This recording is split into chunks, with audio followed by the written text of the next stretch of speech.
Now, voters can expect to encounter the usual flurry of leaflets, mail shots, billboard posters over the coming months.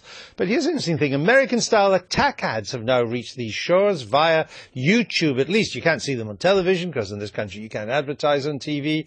But the net is giving our election campaigns an American-type angle. Our next guest knows just how dirty U.S. elections can be. Frank Luntz is an American political consultant. We've had him on the program many times. We're going to talk to him in a moment. But first, just take a look at some examples of these attack ads from across the pond. If you have any question about what John Kerry's made of, just spend 3 minutes with the men who served with him.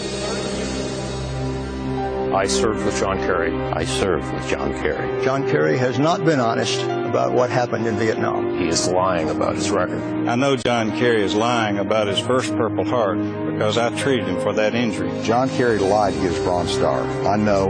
I was there. I saw what happened. He dishonored his country. He most certainly did. I served with John Kerry. John Kerry cannot be trusted. Swift Book Veterans for Truth is responsible for the content of this advertisement. Don't be fooled. Rick Santorum, a record of betrayal, another serial hypocrite who can't be trusted. I'm Ron Paul, and I approve this message. You work hard, stretch every penny, but chances are you pay a higher tax rate than him. Mitt Romney made $20 million in 2010, but paid only 14% in taxes, probably less than you. Now he has a plan that would give millionaires another tax break and raises taxes on middle-class families by up to $2,000 a year. Mitt Romney's middle-class tax increase. He pays less, you pay more. Wow. They know how to make them, don't they? The American pollster and focus group Junkie, Frank Luntz, is with us. Back again to the Daily Politics. What makes for a good attack ad? Well, first off, I hope that you all don't do this.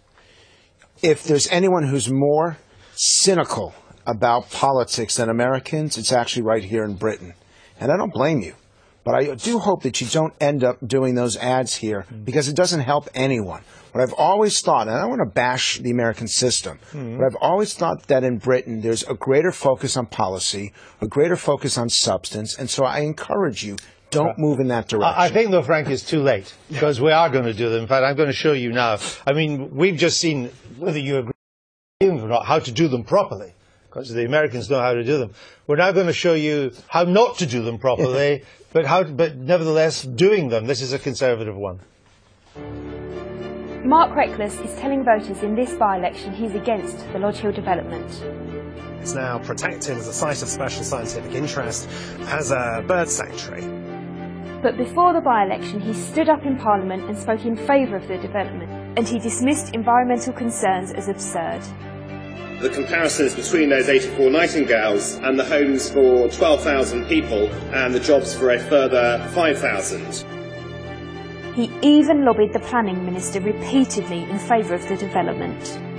His view on Lodge Hill might not be clear, but one thing is, Mark Reckless will say anything to get elected.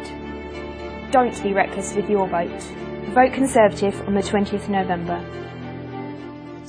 It's actually that name. I feel sorry for him. He should have changed his name before he entered into politics. Now, that was for the Rochester by-election. It was a Conservative attack ad. The Conservatives still lost quite badly. And there's just about everything wrong with it, actually. The voice is wrong. The woman's voice is wrong. And the graphics are rubbish. So let's do the 5 points of an effective attack ad. Number one, it's got to be credible. You have to speak in a way. You've got to show evidence. So it's not just quotes.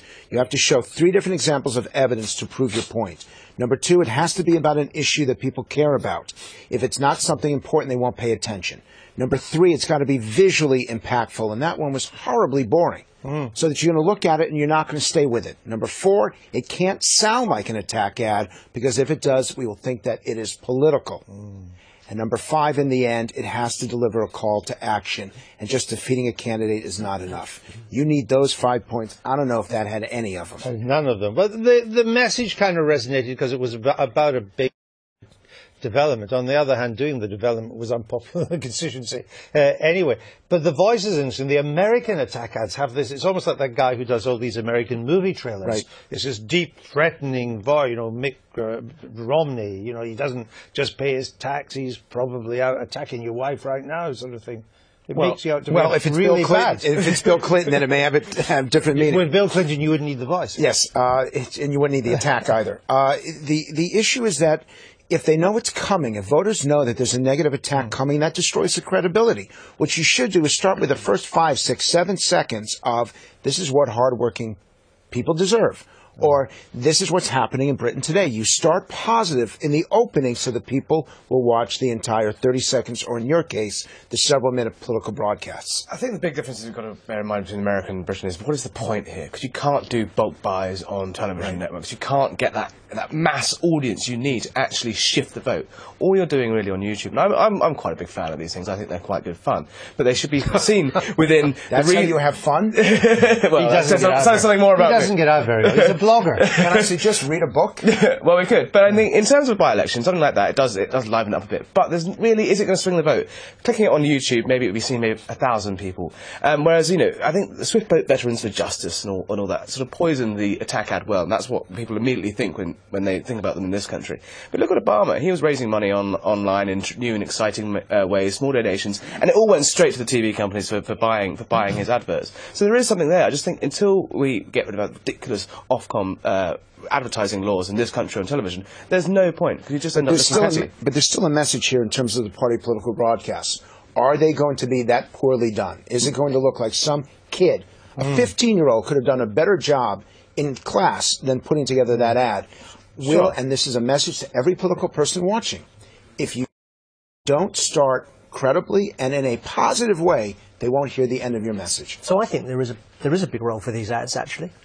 We've always had negative advertising. We've always had tough ads. First election I can properly remember in '79. Labour isn't working.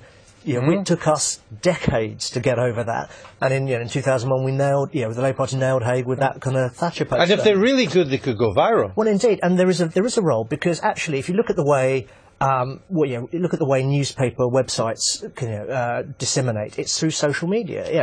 If you get a good ad that goes viral, I'll guarantee during the election, if Labour doesn't do this, it should do something about Michael Gove and teaching, because that will go across Facebook. It's getting into journalists' inboxes as well. This attack ad doesn't necessarily be seen by hundreds of people, thousands of people in Rochester, but journalists wrote about it, and it got in every single national newspaper. And it got that issue projected by the example. The Bibi Netanyahu ad of him being a babysitter. I don't know if that's played here. Yeah, we have seen that. Millions of Americans have seen it. It's an Israeli ad. They don't even speak Hebrew, but they've seen it because it's so innovative and so shocking to see a prime minister of a country appearing in a political ad as a joke. I got one quick question to ask you.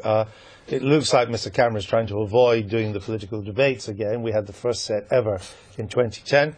Is he right? If he was asked for your advice, what would you advise him? I would tell him to debate. Absolutely would. And I understand the rationale not to, but to me, when you compare yourself to Ed Miliband and the testing that we've looked at in Miliband's conference speech, there's no reason not to.